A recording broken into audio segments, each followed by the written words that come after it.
My friend Jadah Sellner is a best-selling author, business mentor, and host of the Lead with Love podcast. She's also the founder of the She Builds Collective and a sought-after international keynote and TEDx speaker.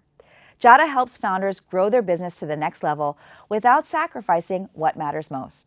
Her work has been featured in the Oprah magazine, the Wall Street Journal, CBS's The Doctor's TV, and on the cover of Women's World.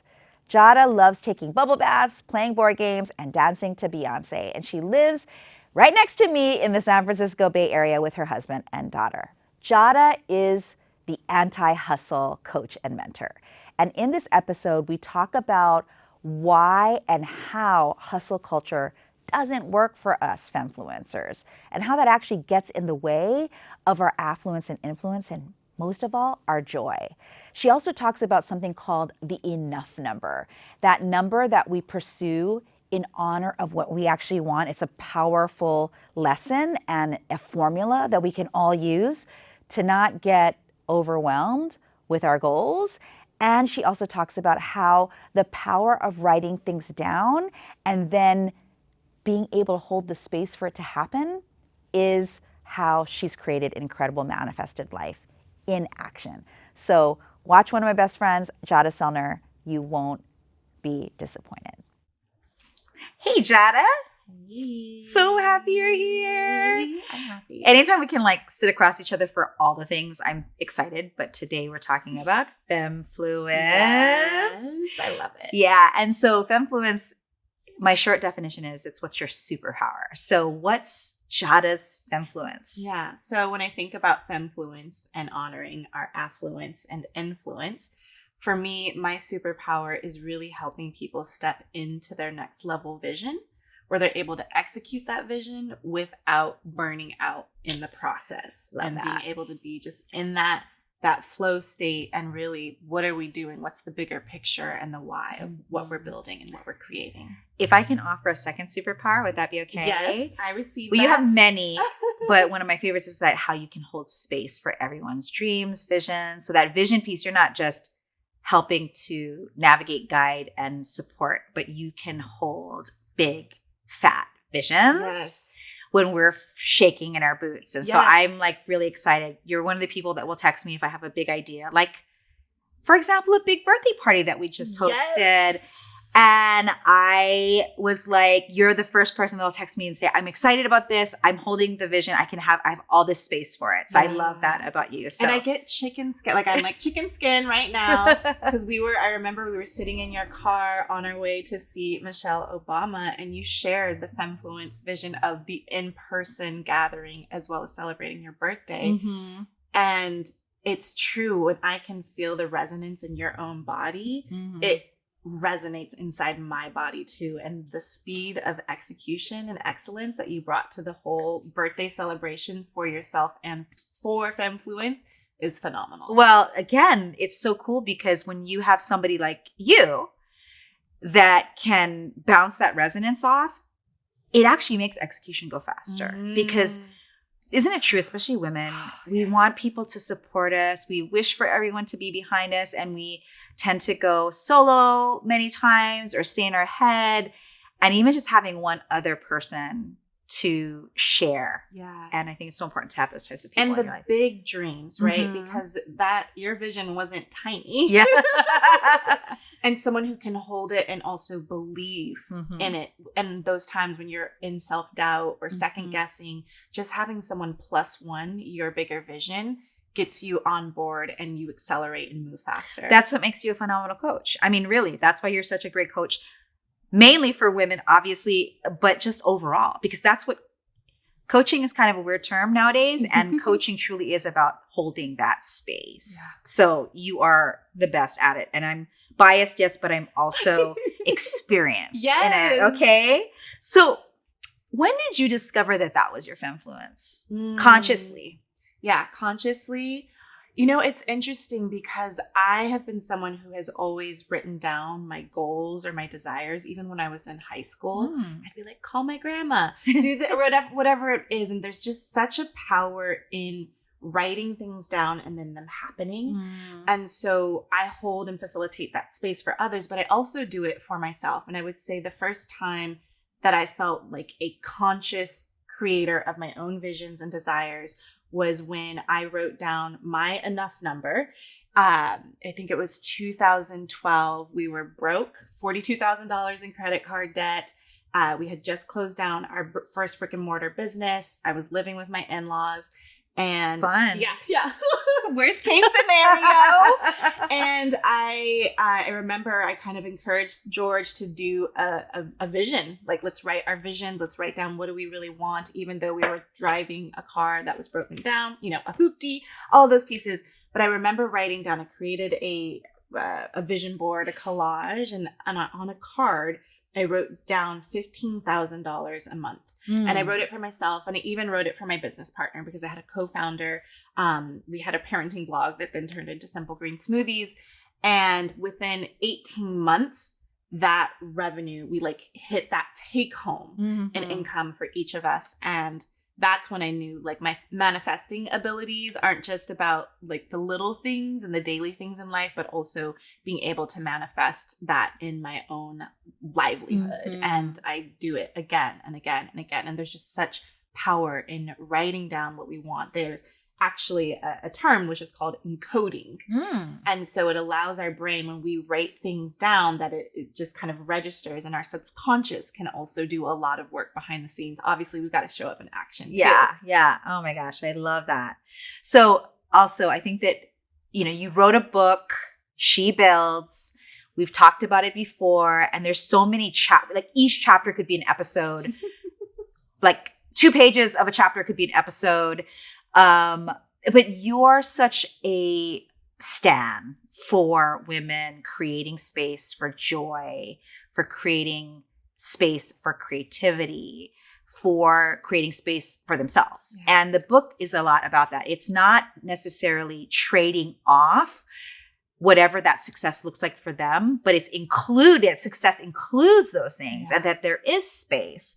So how do you specifically create that type of space in your life and your business? Yeah. So I recently just did a visioning retreat with my family. We do this every year. So I not only do this with my own clients, but I'm practicing this within my own life. And so creating that space intentionally, we do a family retreat. We had alpacas, renting the space to just think and dream and also dance. So to bring that joy into the planning process, the dreaming process, getting out of our heads into our bodies. And also another thing in integrating that with our personal lives is to extend the timeline so that we don't have to actually stop pursuing our dreams. But if we have a lot on our plate, that we actually just need to ask for more time, extend the timeline. Sometimes we accelerate the timeline, but there are seasons in our life that we have to honor. So for me, I am more committed to where am I going and am I enjoying the process versus just trying to get to the end result, because that actually doesn't feel good. I can, with Simple Green Smoothies, when I was writing that book, it was all about the result. And I was burning out in the process of writing that book and being a walking paradox. With writing She Builds, I was living and embodying the anti-hustle way. And I do believe that, us leaning into anti-hustle is the antidote to burnout. And so we need to actually enjoy the process and not resent our businesses, because then that's when we close it down. That's when we tap out. That's when we walk away. So we have to really honor our pacing and how we pursue our dreams and our visions. I love that. I mean, it's so true. We tend to, have you always been like this? Or because there's a lot of trying to keep up with the social media Joneses going on. And it's normal because we live in a society where we're constantly being pummeled with that type of marketing and whatnot. And it's not necessarily bad. It's just that it's a lot, right? And a lot of fears come up. Anxiety, imposter syndrome, and feeling like if I don't keep up, I'm going to be left behind. And so how do you do it and still, what are some of your practices, I guess, besides some of the ones that you mentioned? Yeah. So don't put a timeline on your dreams, put a timeline on your action.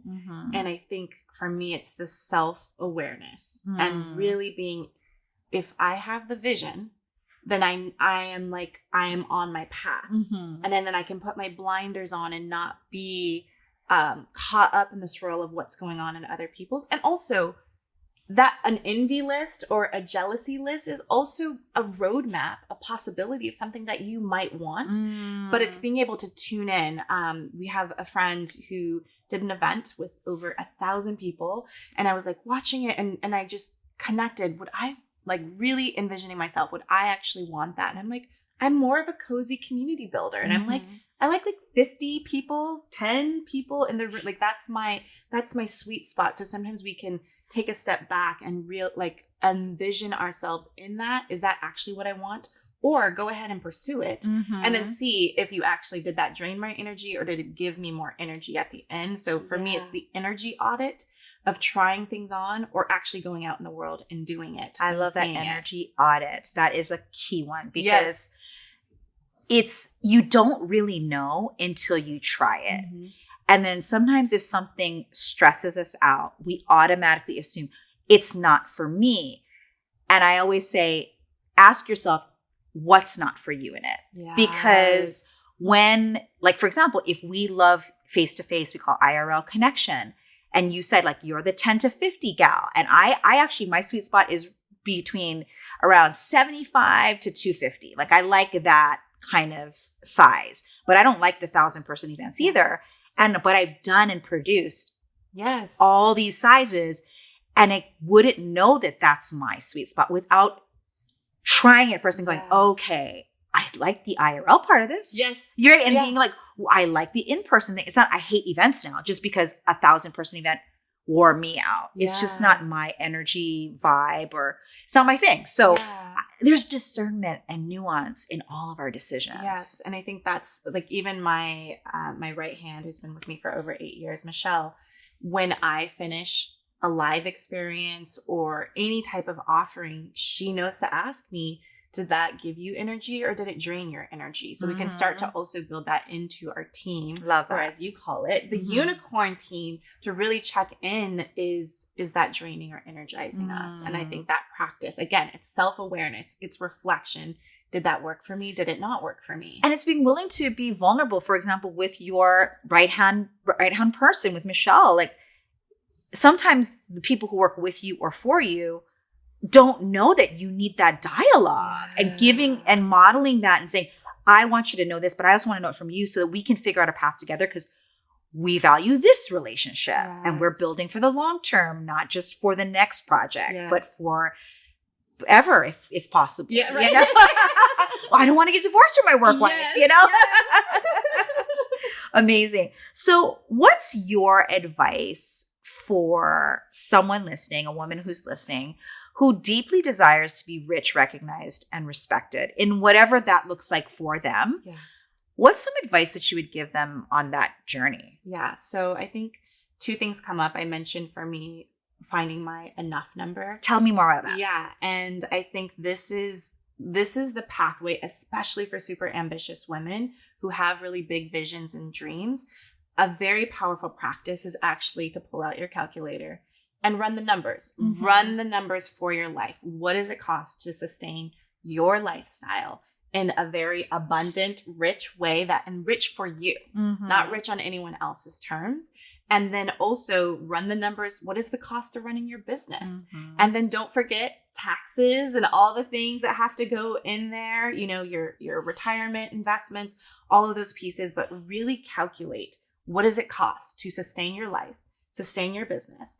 And when we do that, then we can start to find like, what is the enough number that I need to take home? Yeah. And when we do that, we can throttle our ambition. Yeah. So we're not chasing these amorphous numbers, 7-figure, 8-figure, all of these things just because that's what everyone else is doing in these streets. Yes. And we're also not trying to build the $1 billion valuation company and sell it. Actually, people want to continue to do their business. I have a lot of clients that are running multiple 7-figure businesses and they're like, I don't want to sell it. They've been approached and they're clear that they don't want to sell it. That's not the type of business they're trying to build. And so I think there's a beautiful power in knowing your enough number so that you're not just chasing for the sake of chasing. And then you're burning out and you're like, wait, what? I don't even remember why I started my business in the first place. And you're not feeling good. And so I think when we know our enough, then we can scale back at times and slow it down and allow ourselves to really just trusting the process. And there's times when it's like, well, I know my enough number and I'm not making it right now. So I actually need to put in more effort. I actually need to accelerate. We actually need to like move and go and be in a season of push so that I can make sure that I am taken care of in the process. I want to say it's interesting because I think we just talked about something I think that is being unsaid. You might be wondering it. Some women, ambitious women, have a problem or get triggered by that. Not just an enough number, but I call it the real revenue. Like, what is the real revenue? Because it includes your life. Yes. And it's one of the first questions I ask clients. And honestly, 5 out of 10, so basically 1/2, will say, I don't want to build a life on real revenue. And I said, so maybe I should just start using enough number but then they're like, enough? I don't want to just have enough. Right. It feels like settling. Right. And then the real revenue was like, I don't want to feel pressured to make a number. And I'm like, I don't want you to think of it as how big your company wants to get. I'm asking, what's the work you're willing to put in? Yeah. What's that number? Yeah. What's that will make you make decisions of what trade-offs you possibly have to do when you're in what you call a push season, or like you want to, let's say, have 2 amazing 2-week vacations a year with your family. And that needs to be built into everything. Yes. And so it's kind of like, I think people are so polarizing now. It's like, if it's enough, you're settling. If it's, if you say, I need 7 figures in order to have the dream life I want, there's nothing shameful about that. That's exciting, right? Yes. And I think it's the clarity in knowing what do you want. So that's why we actually have to do the work around what is your vision for your life and your business, because then you can actually start to run the numbers and calculate it and how many hours, how much time do I want to take off, or honoring your capacity. Because if you're in a season where you don't have a lot to contribute to your business, then there's a trade-off in how much money you're going to be able to generate in that season. So just being really honest, because you got to work some hours. You can't live in the fantasy. We're not Disney princesses that need to be saved or that we like have to live in a castle.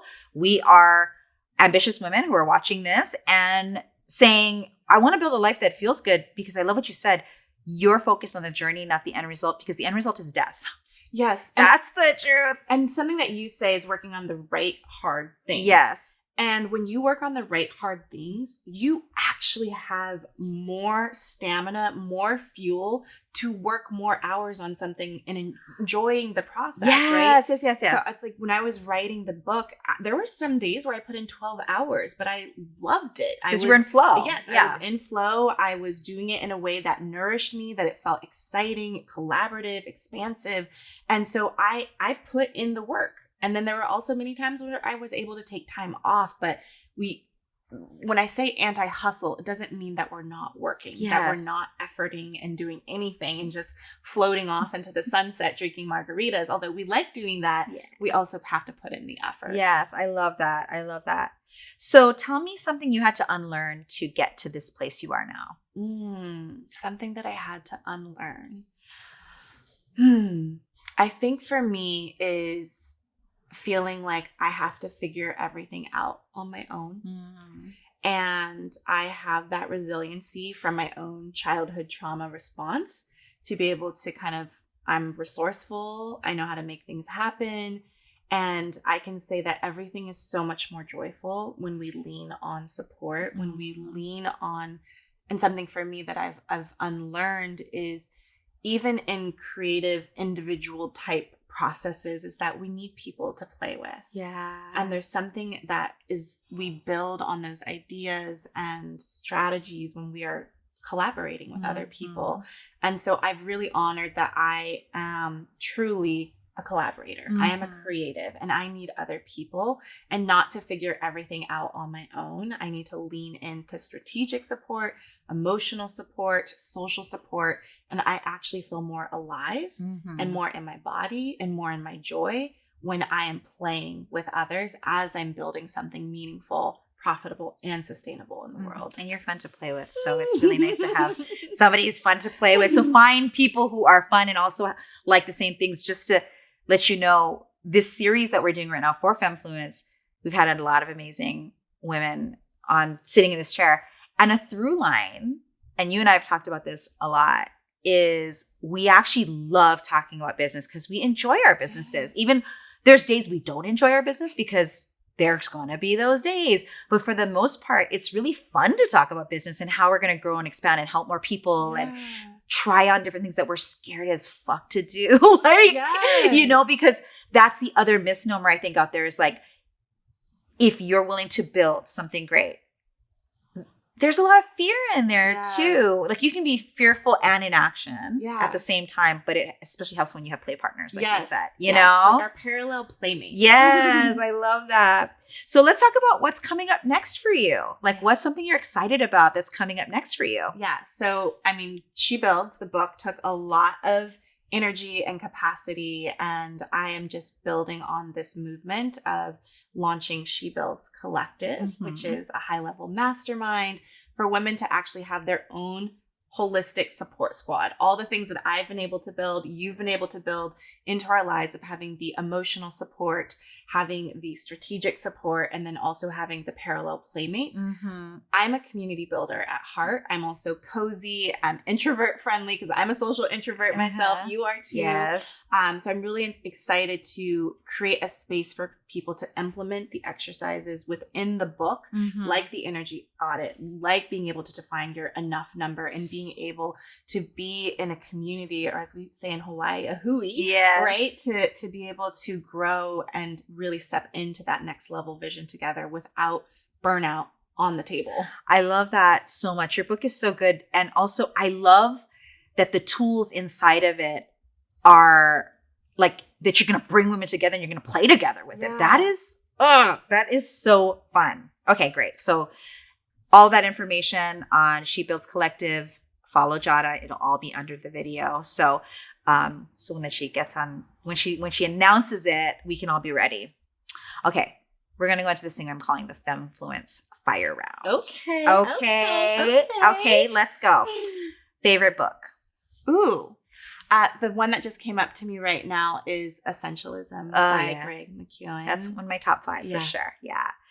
Favorite city, state, country you've ever visited? Paris, France. I have a love affair for Paris, and it's like either the Harlem Renaissance or we're in the 1920s in Montmartre, and I just feel so alive in Paris. I love that. Nike or Adidas? Okay.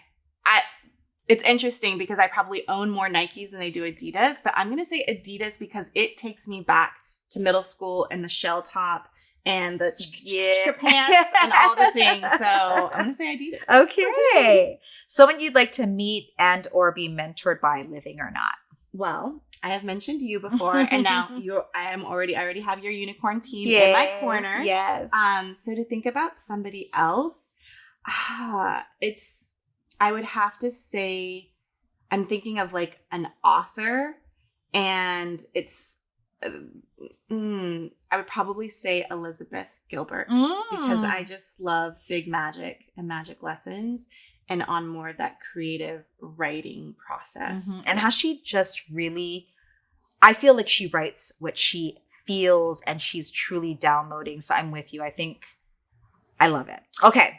One word that sums up who you are right now. The word that just comes up is love. And I think everything that I do it's an expression, it's a vehicle to have more love exist in the world, and to not only love on other people, but for me to be able to receive love too. I love that.